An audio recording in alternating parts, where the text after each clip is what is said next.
What's up, you guys? We're Frost here, and today we're gonna be talking about the 1.8 update, basically the scatter shot update that introduces a couple of new things as well as friendly fire, which technically really isn't new.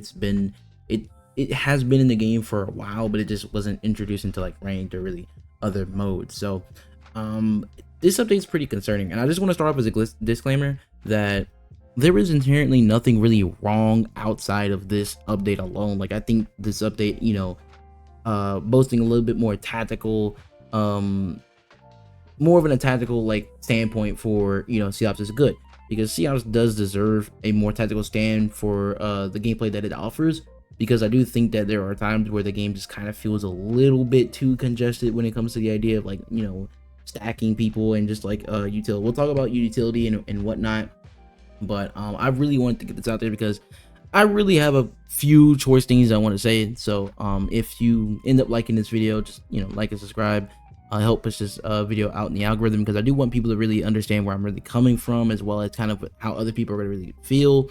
And I really want to talk about friendly fire. So first and foremost, let's kind of go over a little bit of some of the changes that we have here for for the 1.8. I want to talk about a lot of the more important bits. So they changed the C4 now. It persists whenever the round ends, essentially. So that means even whenever the round ends, if you have the bomb planted, it will still be there until that round ends. So that means it can detonate even if the timer is completely gone. It can detonate, which also means if you end up killing the last CT and then the round ends and you plant the bomb, you get the plant money, which is really good because it's going to help out econ for terrorist side, because that's kind of the reasons why I would say economy for the T side has been pretty ass.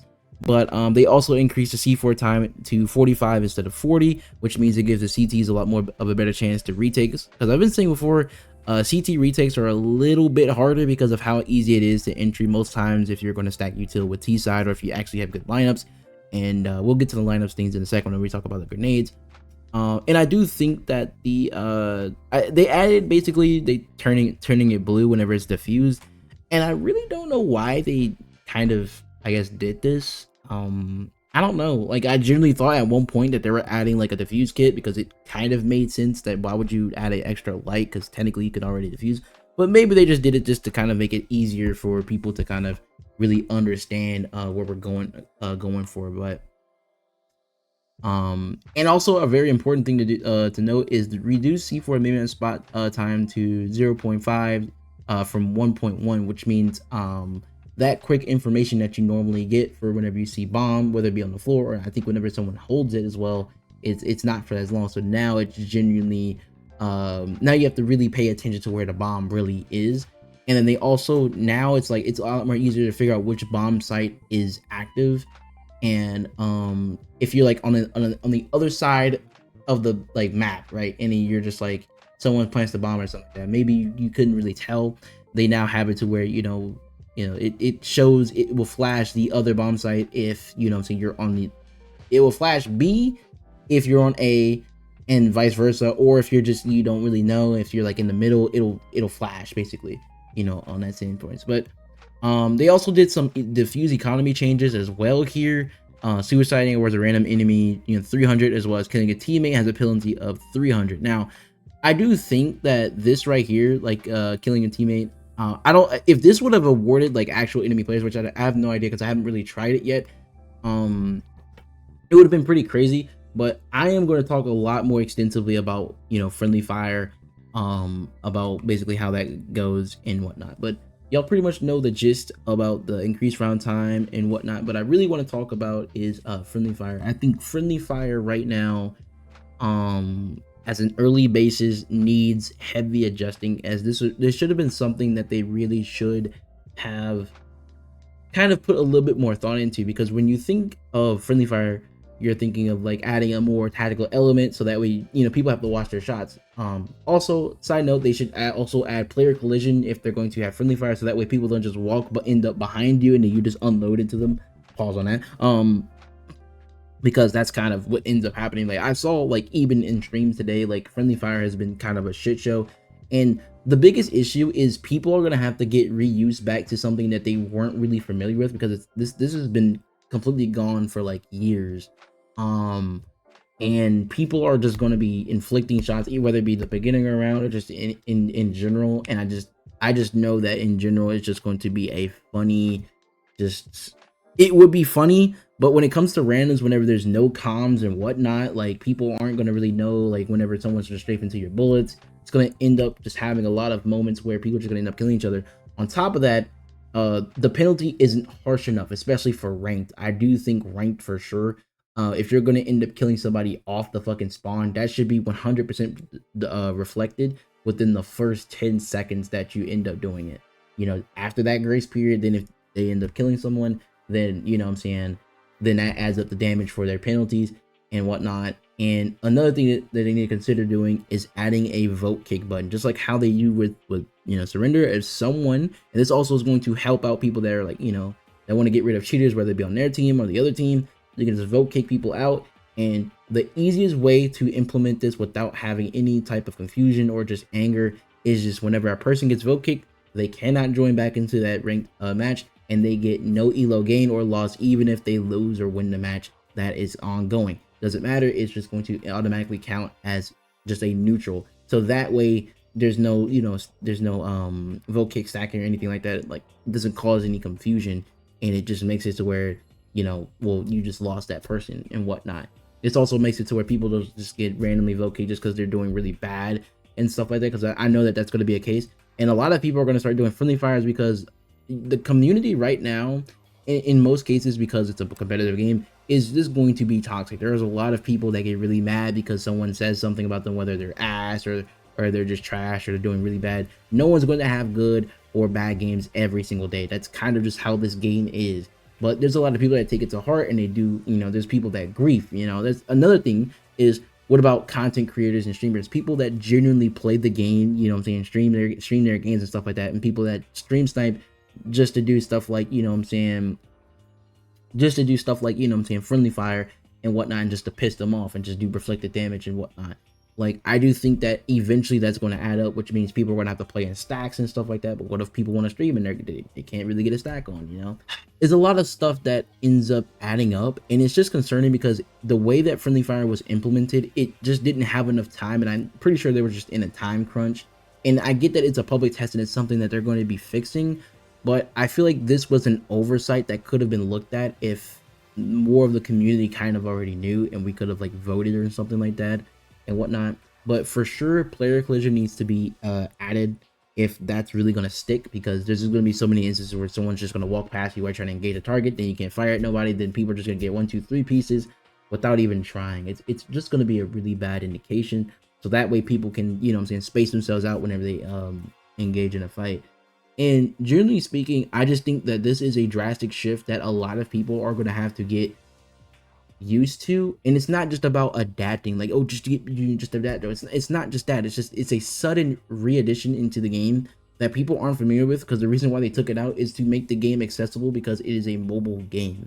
You know, it's a mobile game that essentially adheres to have the CS like base in the mobile market. And, you know, Critical Ops and, you know what I'm saying, Standoff are pretty much like neck and neck. And I would say, I guess, another game, but I don't really remember what the name was, or I guess Valorant Mobile, if you really want to, you know, go that far. Generally speaking, when you make changes like this that it inflicts, you know, that can, you know, decide a lot of things, you have to be methodical, and you have to make sure that you adhere integrity. In the moment whenever I saw this, and I saw it unfold on people's stream like Falcons and even Kasoku's, you know, so some of my, you know, some of the content creators honestly had a really bad time because of the randoms that they get, and they would just accidentally or just randomly shoot them, just unload on them and whatnot, and it just causes just a lot of frustration. So I really hope the devs, I'm just kind of using this video as a feedback loop, so if any dev or anything like that is you know, taking note or whatnot, this has to be implemented. Another thing that I really just want to just genuinely talk about is just to jump from 1.7, because the game at 1.7 it had a great foundation. The only thing that I genuinely needed, that I genuinely wanted to be fixed, was like the net code when it comes to like playing within the mid-range ping, or even just higher ping. There needs to be like some sort of like lag compensation, just something to look into when it comes just to like connection and ping and just how the game is played when it comes to ping advantage, and to just mitigate that. But the multipliers when it comes to shooting certain body parts. So obviously shooting the head is a 4x or a 5x, you know, what and whatnot, right? But the biggest problem happens whenever you look at the limbs, because the limbs are 0.5, which means they're at a reduced, the same amount of reduced damage that friendly fire has, right? That's why you get a lot of indications where you're fighting in a medium to long range fight and it feels like as if people are eating. That is the reason why, because most of your bullets sometimes in a spread are going to either hit the arm or the legs in the lower portion of the body. And yes, I get that some bullets that, you know what I'm saying, have the idea of, oh, if it hits the arm, but it also registers in the chest, that it'll counter the chest shot. There's just a lot of indications where it's just very inconsistent, and this happens across the whole board when it comes to weapons, which is why the only thing that feels a lot more rewarding is headshots. And while I am okay with the idea of it being like rewarding for headshots, there needs to be some sort of TTK mitigation whenever you are incorporating multiple shots onto the body, and that also revolves around Kevlar penetration. And I do think it's either they lower the Kevlar penetration on certain calibers of weapons, or they just increase the damage multiplier when it comes to limbs. Like I think up to 0.7 or 0.8 would be 100% fine. That way it can match the Kevlar penetration. Because look, I can show you guys right here. Mostly a lot of the weapons across the board are within a 70%, you know what I'm saying, Kevlar penetration range, right?